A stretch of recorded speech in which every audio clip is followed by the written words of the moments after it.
Hi,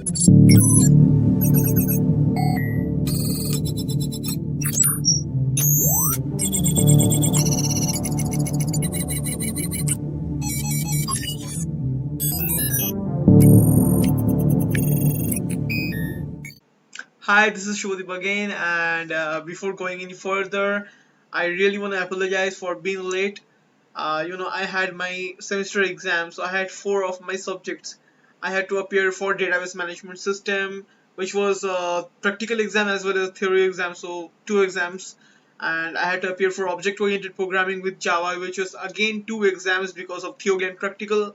Then I had my mathematics, which is of course theory, and finally computer networking, which was again theory. So in total, I had to sit for 4, 5, 6 exams in total, and it was really lengthy. It was exhausting, and finally it's over, and I'm really happy. And now finally, I'm officially in the last year, or you can say final year of my department. So today's video is the beginning of the basic inbuilt data structures of Python. So we have completed the fundamental parts of Python, or you can say programming. The fundamentals of programming are finished. So what were the fundamentals of programming? So it was variables, it was if and else, it was loops, functions, recursions, all those stuffs. Okay. And we have also done many assignments. So yeah, the basic part is completed. Now it's time to get started with the inbuilt data structures of Python, which is the, you can say, kind of intermediate part of Python. Okay.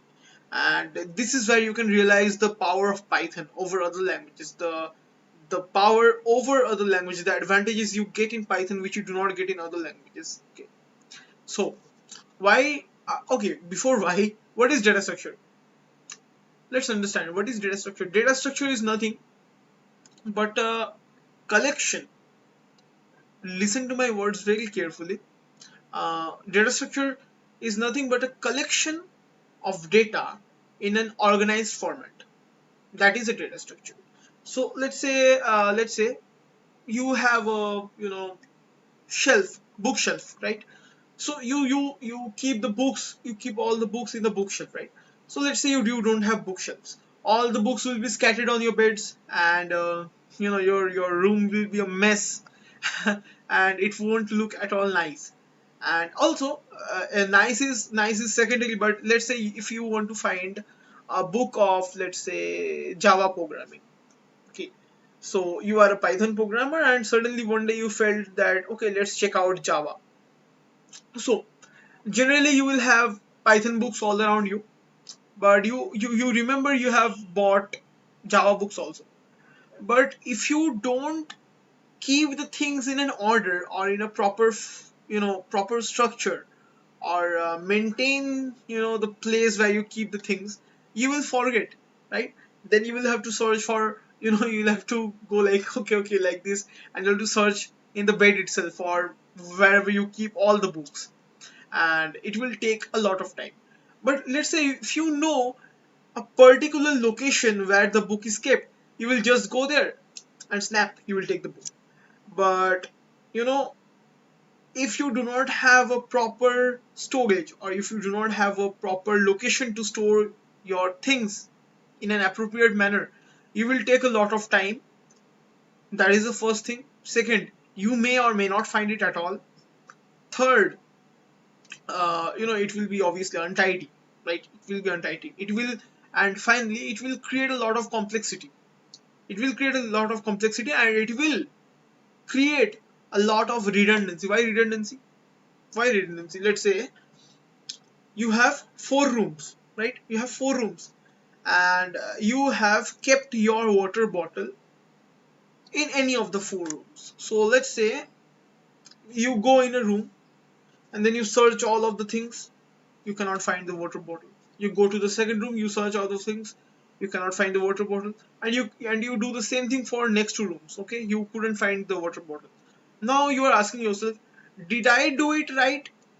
Because since you don't have a proper structure, it may be somewhere else in the room, you haven't checked it.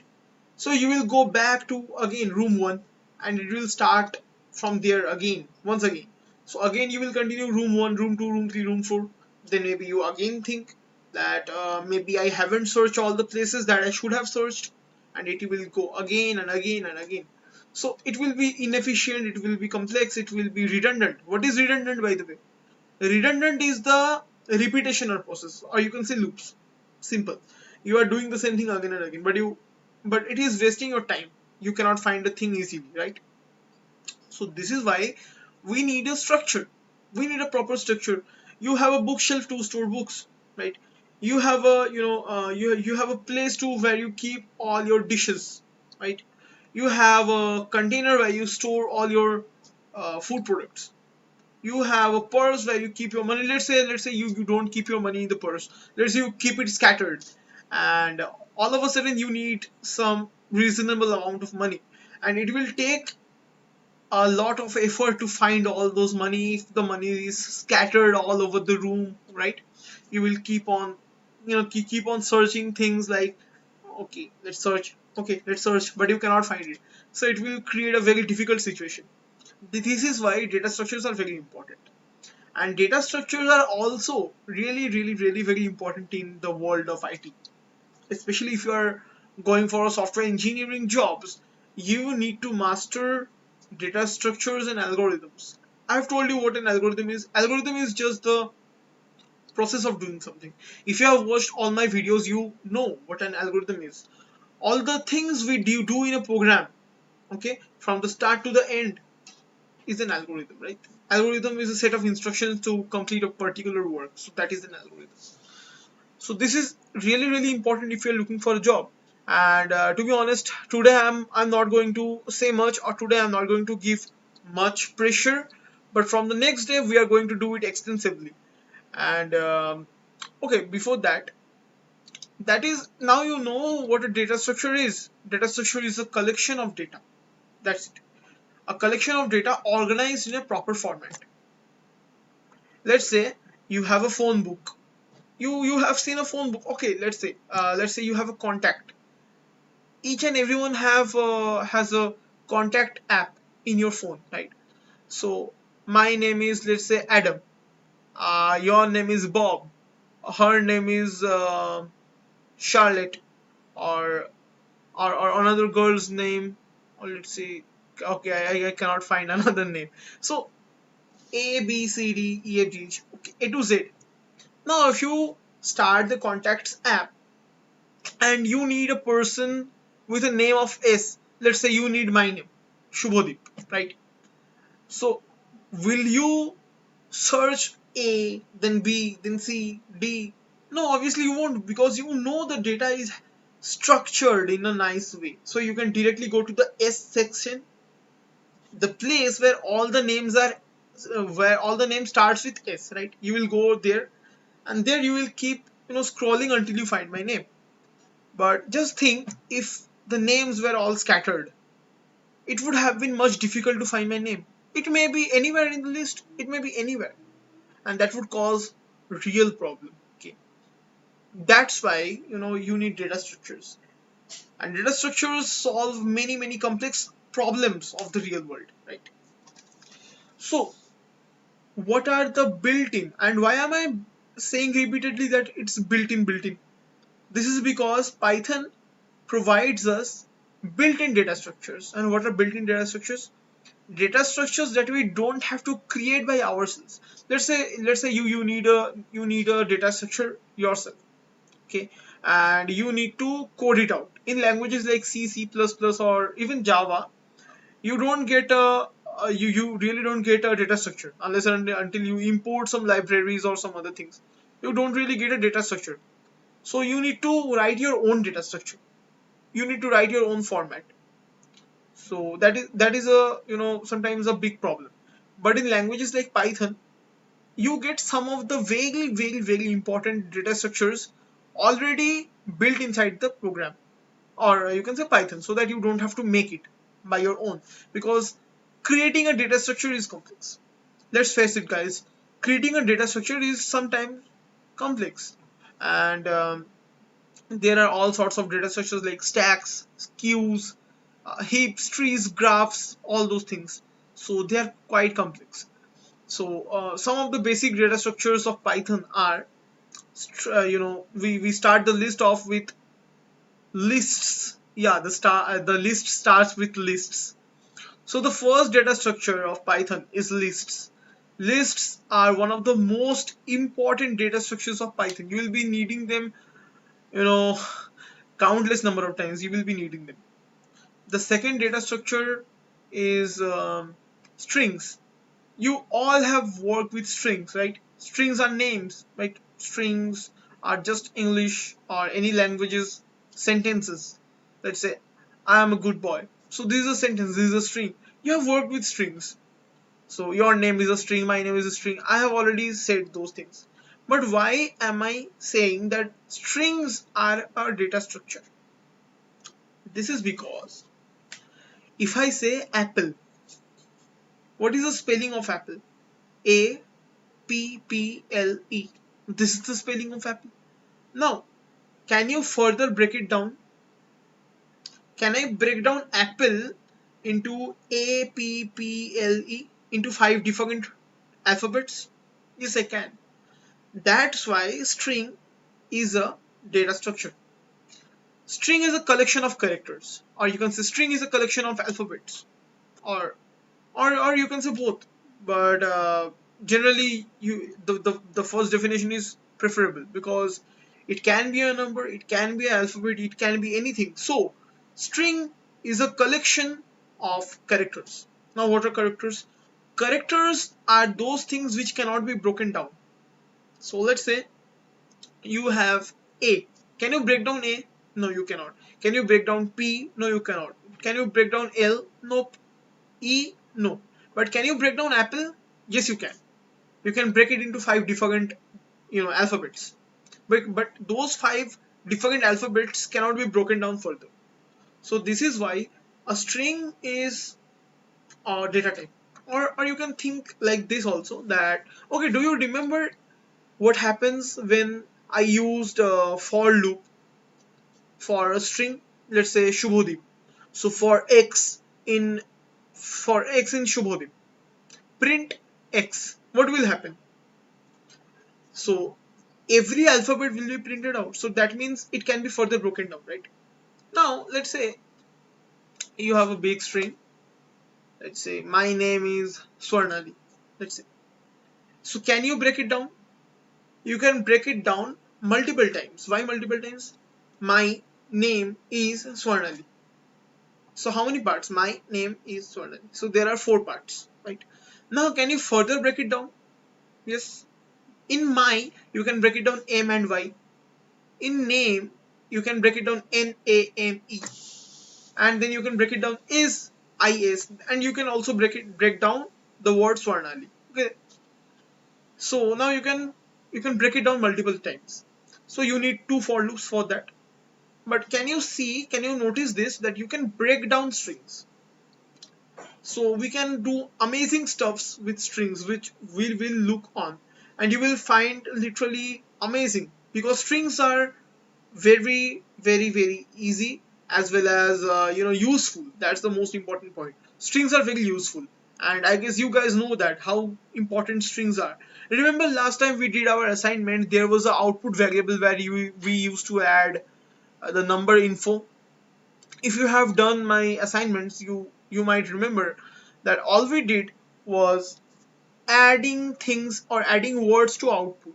So we can add strings to another string. So how can we do that? We can do, because that is a data structure, right? Now let's understand what dictionaries are. So dictionary is the third type. Dictionary is the third type of Python inbuilt data structure. What are dictionaries? So let's say you are a student, right? So your name, you have few properties. Let's say you have a roll number, you have a name, you have a class, you have a school. Now can I keep these things in a table, in a tabular form? Let's say name, there are 4 columns: name, class, roll number, school, and you have all the values. So my value, your values, right there. So Dictionaries are nothing but key value pairs. What is the key here? The column name. What is the value here? The value of the column, right? So I know you are finding it difficult to understand, so I'll show you in just a few minutes all these types first.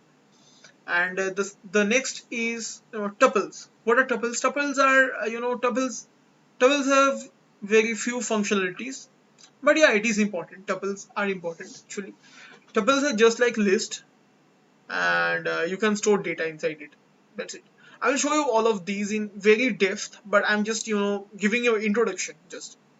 So what is there anything else? Yeah, there is a thing called set. So those of you who have studied mathematics in school level or in college level may know what a set is. Set is a mathematical thing, and I will explain that as we go further in the class.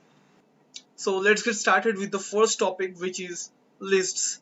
Now, what are lists and why do we use lists? So these are the first questions. And what are lists? Lists are basically a collection of data. In simpler words, it is a variable. It is a variable where you can store multiple items. Okay. And for example, let's say you have 10 students in a class. You have 10 students in a class. So tell me which method is better. Will you store like this: student 1 equals to Bob, student 2 equals to John, student 3 equals to Charlotte, student 4 equals to Amenadiel? Okay, you won't store like this, right? It would be very inefficient. Now what can you do? In other programming languages there are things called arrays, and lists are just like that. If you are from C background or C++ or Java background, you might know what an array is. So it is basically an array.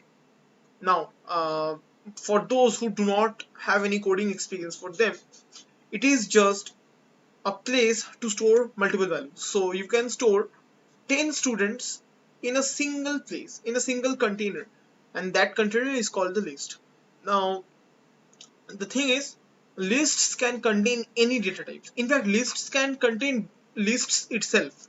Okay, so let's say you have a list of all the countries in the world, right? So that is a list. You are storing the names of all the countries in the world in a in a container. So each name is a string.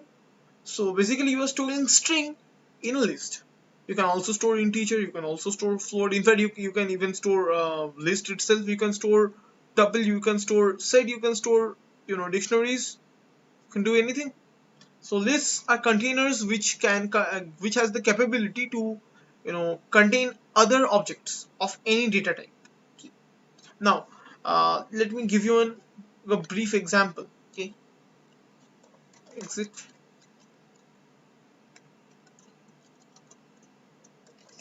Okay, let's start the Python interpreter, and this is what a list looks like.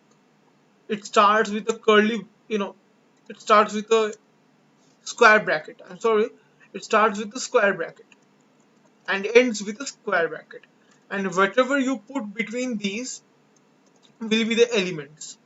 So let's say India, let's say USA, let's say Germany, let's say Bangladesh, and let's say Brazil. Okay, let's take these for the time being. So how many countries do I have? I have 5 countries, right? But how many variables am I using? I'm using a single variable. So this is what a list is.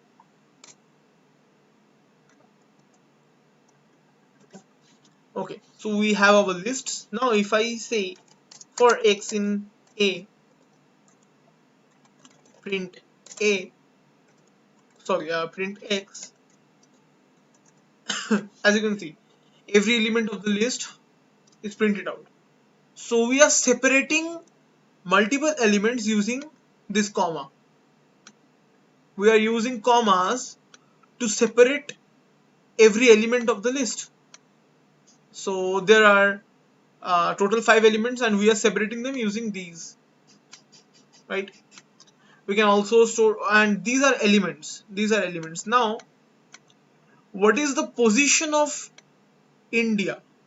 You may say 1, and you are right. But what is the index of India? It is 0. Why it is 0? Computers do not count positions. Computers count index. Okay. And for computers, numbers start from 0. So 0 is a number in computer. So if you ask in which position is India, it will say 0. And because it starts counting from 0, so that means India is 0, USA is 1, Germany is 2, Bangladesh is 3, and Brazil is 4. So it is always 1 less than the given length, and this is the reason why for loop executes 1 less than the given, because it starts from 0. Computers always start from 0, so 0, 1, 2, 3, 4. So we have total 5 elements, but what are the indexes? Indexes will only go up to 4. What is the index? Index is the position of the element, but in a computer's term, that is the simplest term I have. Index is the position for computer. Index is the position of a particular element in a list for a computer. And why am I saying for computer? Because it is always 1 less than you. If you say 1, computer will say 0. If you say 1, yeah, if you say 2, computer will say 1, because it starts counting from 0. So what are the things we can store in lists? Let's see. We can say a equals, we start the list with square brackets. Remember these square brackets. Okay, every list has them.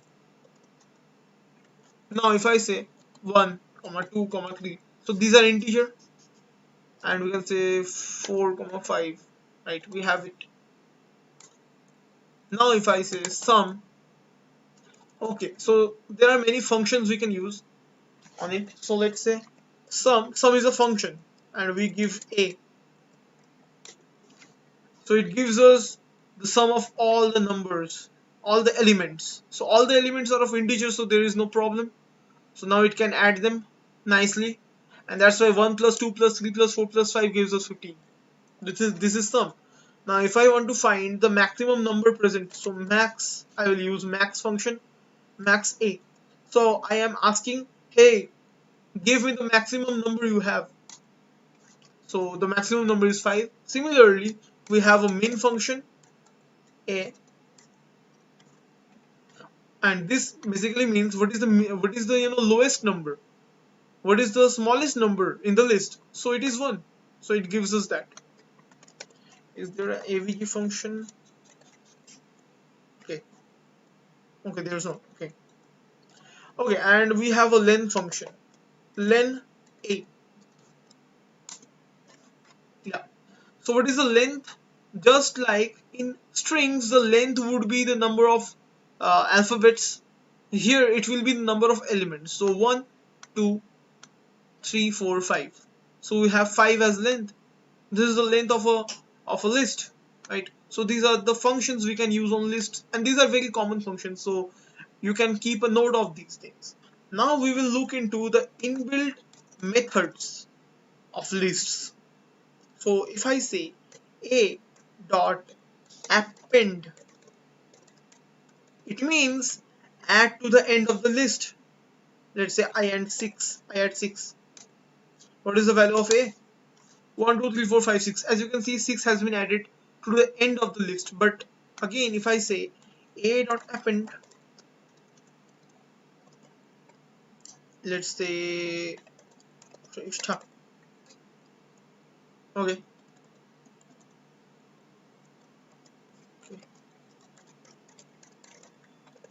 And I give this, and again I, okay.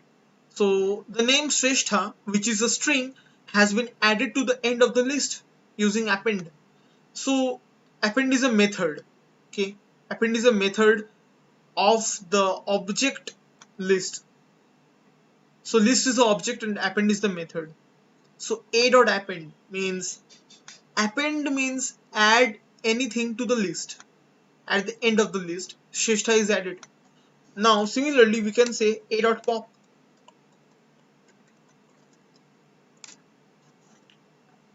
and it says Shrestha. And why does it say so? Let's check it out. Again, we do not have this name. So pop means remove the last element of the list from the list. So what is the last element here? Shrestha. And since it has been removed, it returns the element which has been removed. And thus we have again only 6. Now let's say there is another, let's say we have another list. Let's say B is another list, and we have okay, we have let's say we have 7, 8, 9, 10, 11, 12. Okay, we have these numbers. So we have A and we have B. So in A there is 1 to 6, and in B there is 7 to 8. Okay, 7 to 12. What if I want to add all the elements inside this list at the end of the list? Can I use an append function? Let's see what happens if I use that. If I say a dot append B, see what happened. A new list has been added to the list. The elements have not been added, because if we check len and we give A, we see the length is 7. And why so? 1, 2, 3, 4, 5, 6, and this whole as 7. So we can see a list has been added to the list A as the element. So this is an element, this is an element, right?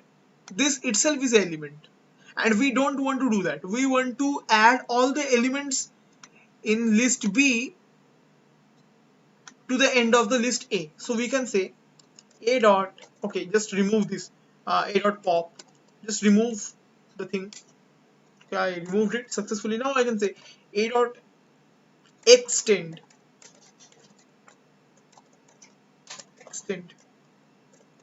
I can say a dot extend, remove this, and B.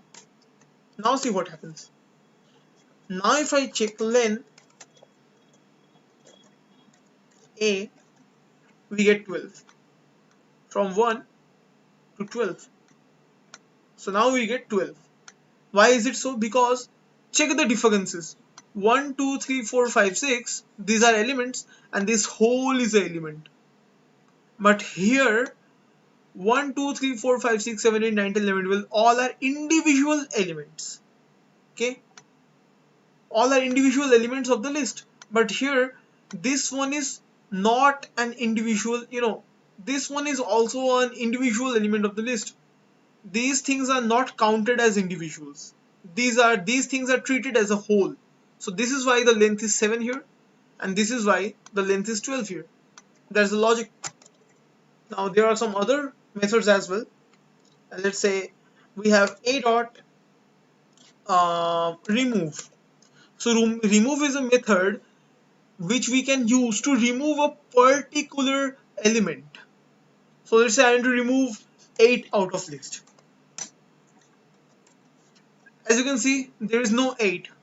8 is now missing. So I can again remove a dot remove 7. Okay. So there is again 7 is missing, right? So we can give the name of the element we want to remove, and it will remove. So sometimes we cannot use pop.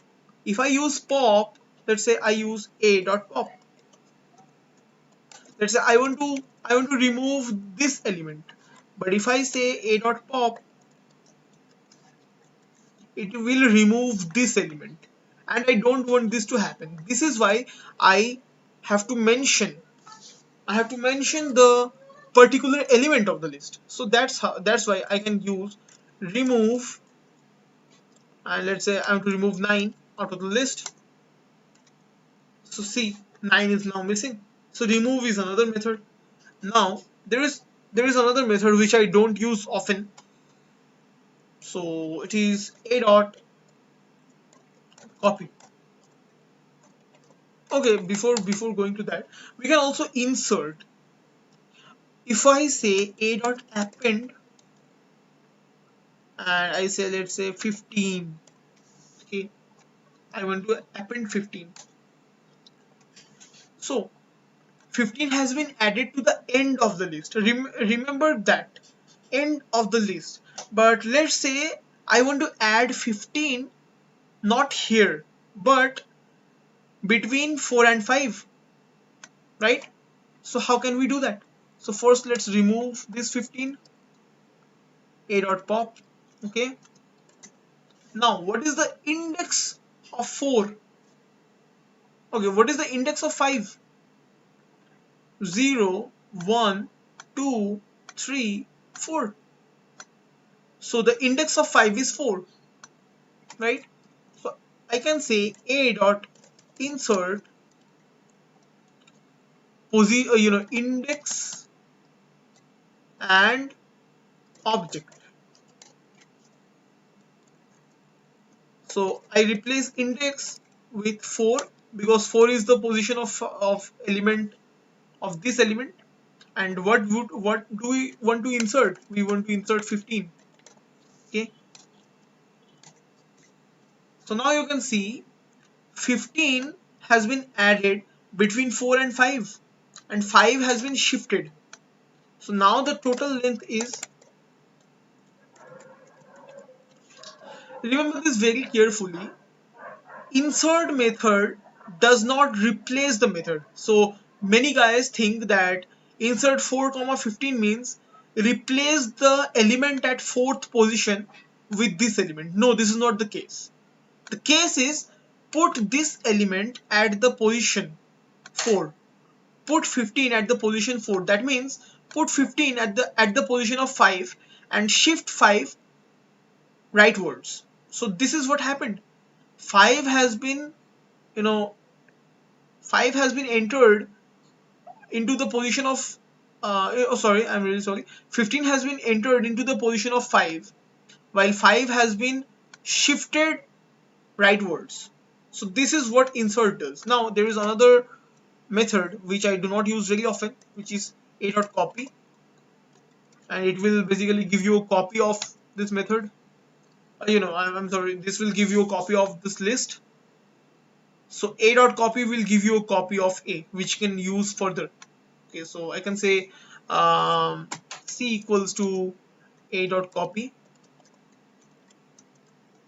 So now if I check a equal to c, true. So that means a has all the things and c also has all the things that a has. So basically c is the copy of a. But I don't use this because I can directly write d or c equals to a. That's all I do. And now see what happens. D equal to a, again true. So this is why I do not use this copy method. I can directly write d equal to a and it just works. Okay. Now there is another method which is again very important, which is a.sort. See what happened. Just see what happened. Now can you see the difference? 1, 2, 3, 4, 5, 6, 10, 11, 15. So it has been sorted, right? In ascending order. What is ascending order? It means going from small to big. It is maintaining that order, right? Small to big.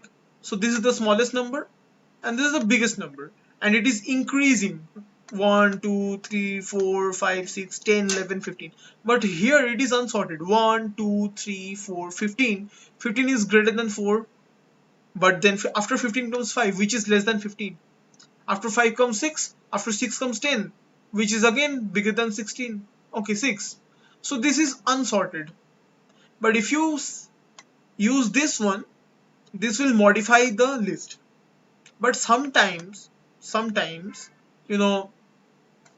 we have a copy right here. Okay.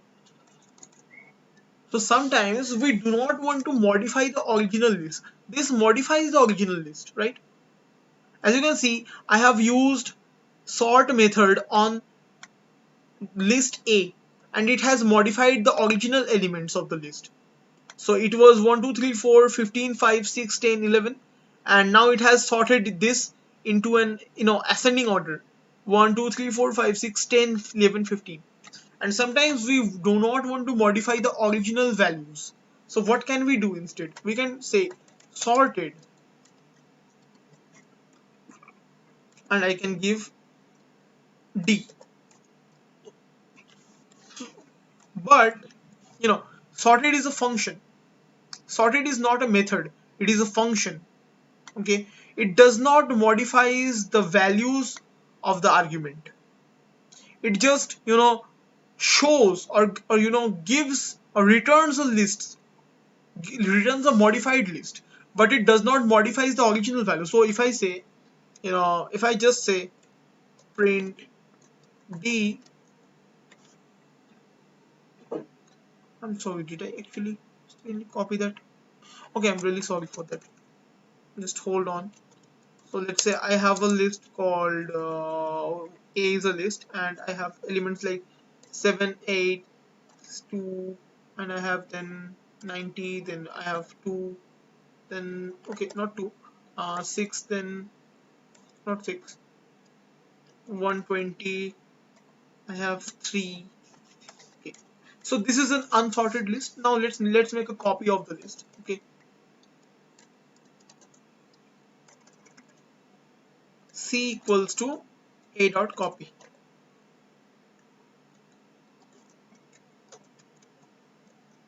Okay, so C is the copy of A, right? Now if I say C dot sort, see, it has been sorted into ascending order: 2 3 6 7 90 120, right? It has been sorted, but the original contents has been modified. You cannot go back to this. This has been modified. But if I say sorted A, it gives us the same result, but there is a difference. Print A. See, the original values of list A, okay, the original values of list A has not been modified. But when we have passed A as as an argument to the function sorted is a function, and when we pass A as an argument to the function sorted, it just shows us, it just returns us a new list. This is a new list. This is not A. This is a new list, which is basically the copy of A in a sorted manner, right? That's what it does. But the original contents are not changed. It is the same. So if if I can just say D equals to sorted A. Okay. Now is D equal to A? False. Why? Because D is this and A is this. So this is the copy which has been sorted, and this is the original values which is not modified. Right, guys?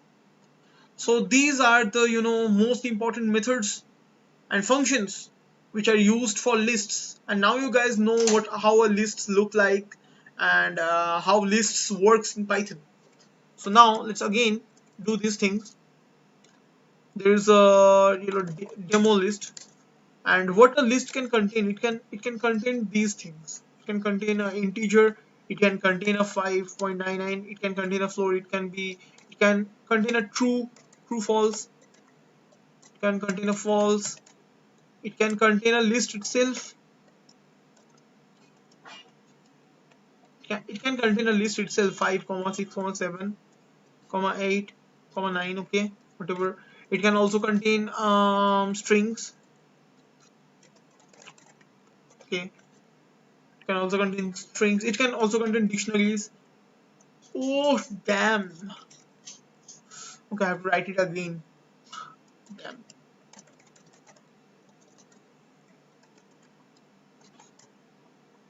.99.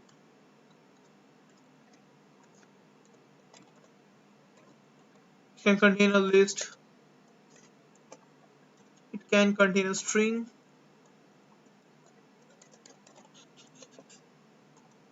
it can contain true false, it can contain a dictionary. These things we will see later on, but these are the things. Okay, it can contain a dictionary. um,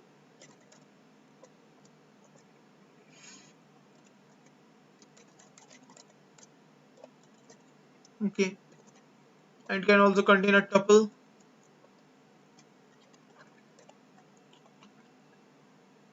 Okay, these are the things. That means a list can contain anything.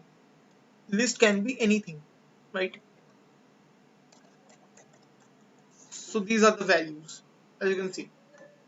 So a list can contain tuples, dictionaries, boolean values, strings, list itself, float numbers, integer numbers as well, right? So now we will understand how to access the elements of a list. So let's have a list. Let's say again we have a list which is demo, and the list has 1, 2, 3, 4, 5, 6.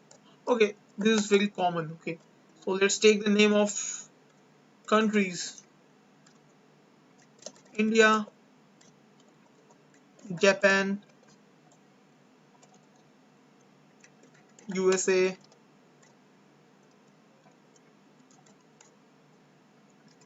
Argentina, Russia. Okay, so now if we want to access or we want to display this thing, how can we do that? We can say demo, use square brackets and say what is the index for this USA. So 0, 1, 2. So I can say 2. So 2, demo square brackets 2 means I am asking for the second index of the list demo. Okay, I can say this. I can say demo square brackets. Let's say I want to access this one or this one. Okay, so I want to access this one. 0, 1, 2, 3, 4. So 4 gives us Russia.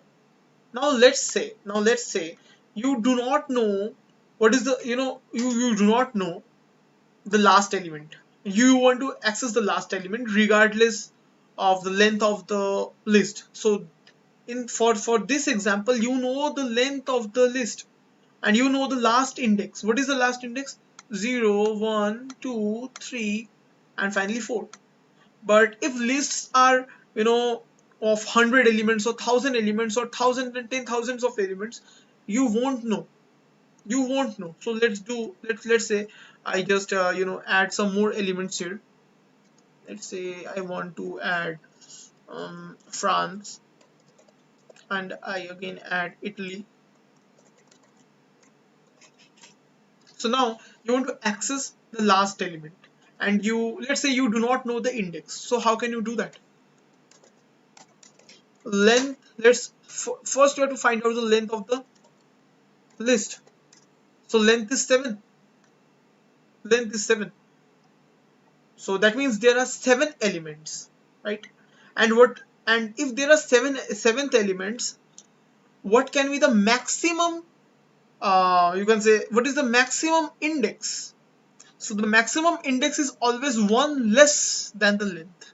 So I can directly say demo length demo minus 1 and gives us the last element. Why is it so? Because length of the given list is 7. That means there are 7 elements. 1, 2, 3, 4, 5, 6, 7. There are 7 elements. And what is the maximum index possible? Maximum index is always 1 less than the length. So that means 0, 1, 2, 3, 4, 5, 6. So if we do not know the last index, we can find out the last index using this formula: length of the list minus 1.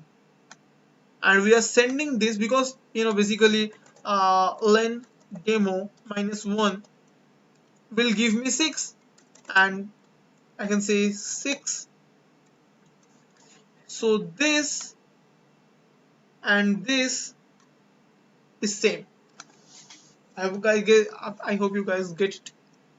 You can also add elements in a newer way. How can you do that? Let's say you want to do like this. Let's say demo.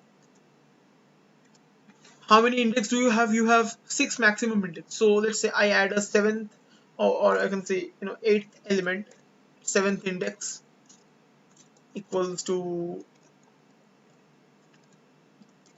Britain. Oops.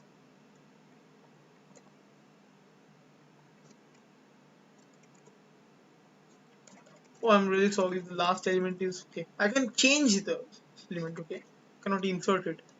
So I can say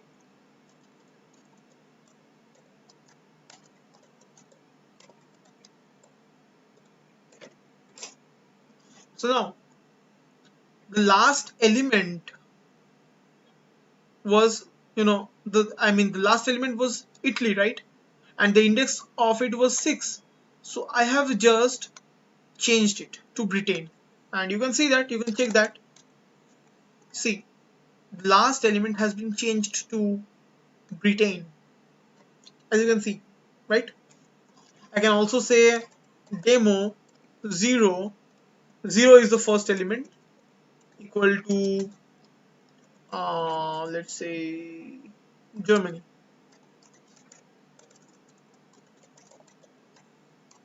I can do that. Now if I print it, see, India has been changed to Germany, right? So I can change the values of the position by this. I have to mention the position or index of the element, and I have to assign it to something. Okay, that's how I change things. Now, how to loop over every element? It is as simple as for x, or you can say whatever you like. For x in range, okay, let's say for country in demo, print country, right? See, for country in demo, that means for every element in the list demo, country is just a variable, or you can say name holder, or you can say placeholder, whatever you like. So you can set it whatever you like. You can say it egg, you can say it elephant, you can say it whatever you like. But for understanding, I just said country. So for country in the list demo, for every country in the list demo, print country. So it iterates over the list. So this is the first, this is the second, the third, fourth, fifth, sixth, and finally seventh. So all the elements are printed out, right? So now let's say you have a demo variable, okay, and you have another variable, let's say countries, and it is an empty string. It is an empty string. So now I can say for country in demo, and I can say countries plus equals to country, country plus this.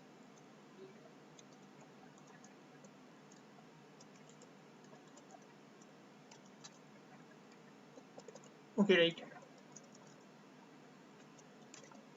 So if I print out,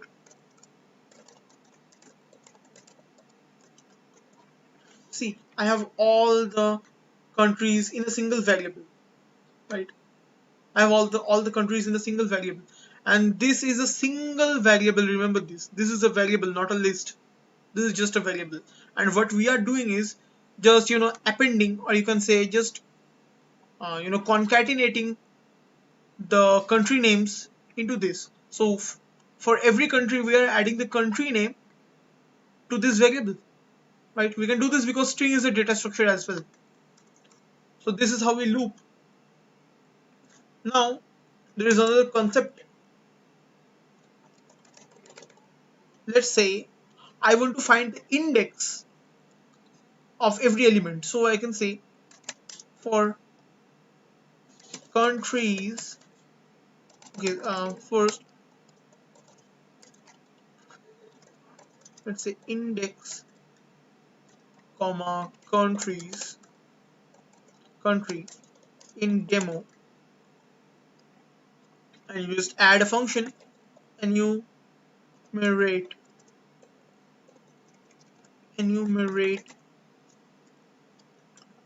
demo, and just say print, you say print like this,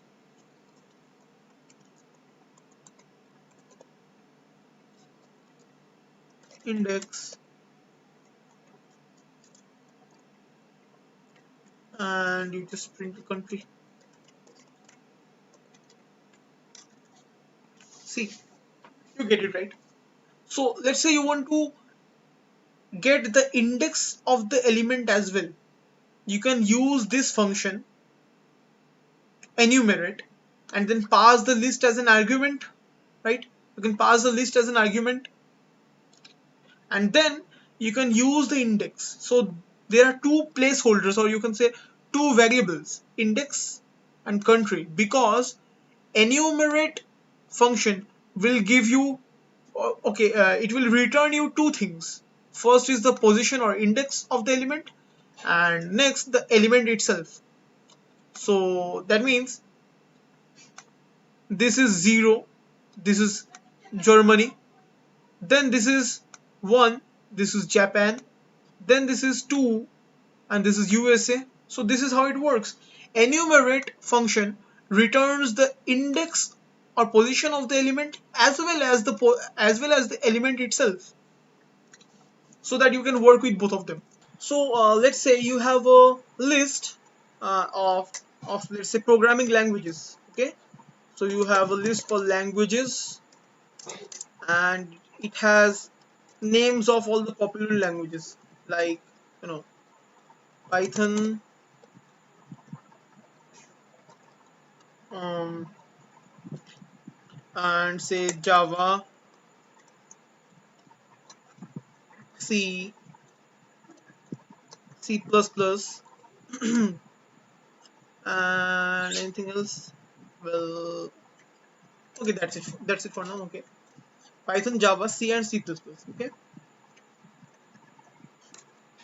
so now let's say you have another, let's have another list which contains the names of the creators of each language. So let's say we have a list called creators, and it has the names of all the creators. So that means we have um, Guido, and we have James, we have Dennis, and we have Beyond, right? So these are the first names. So let's say creators first name, creators first names. Okay, and you have another list called creators last name, and Guido van Rossum, right? James Gosling,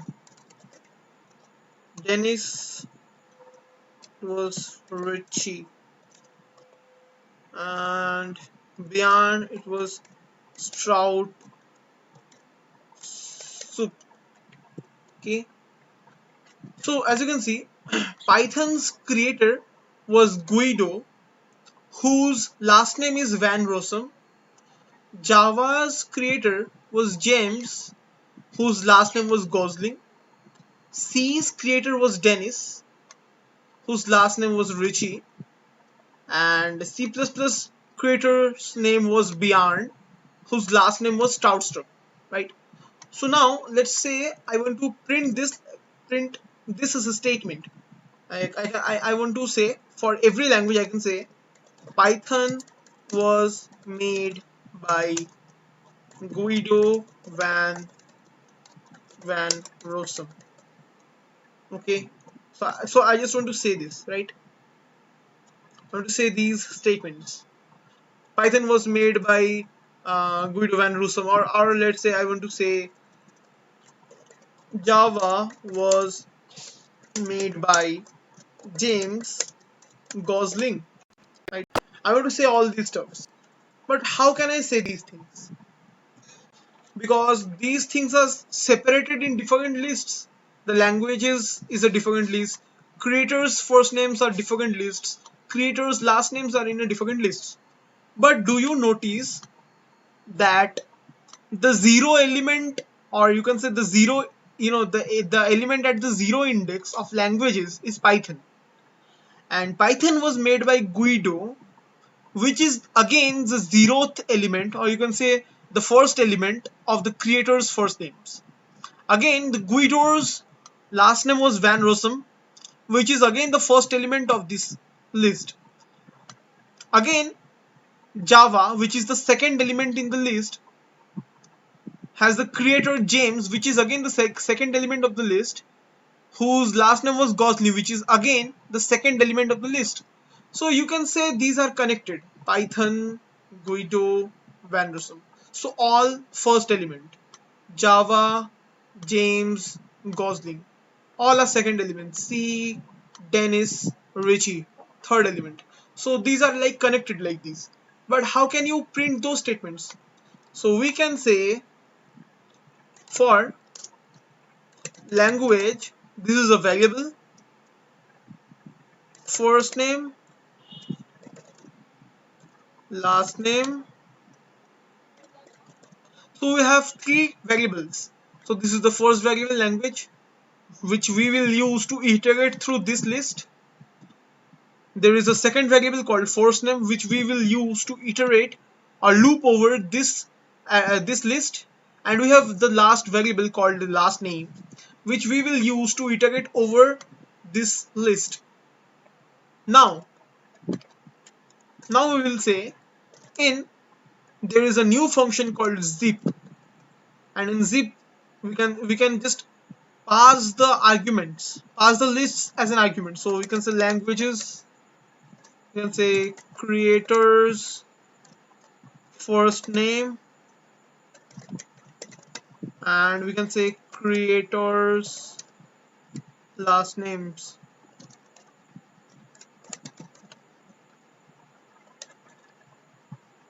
So what am I doing in this thing?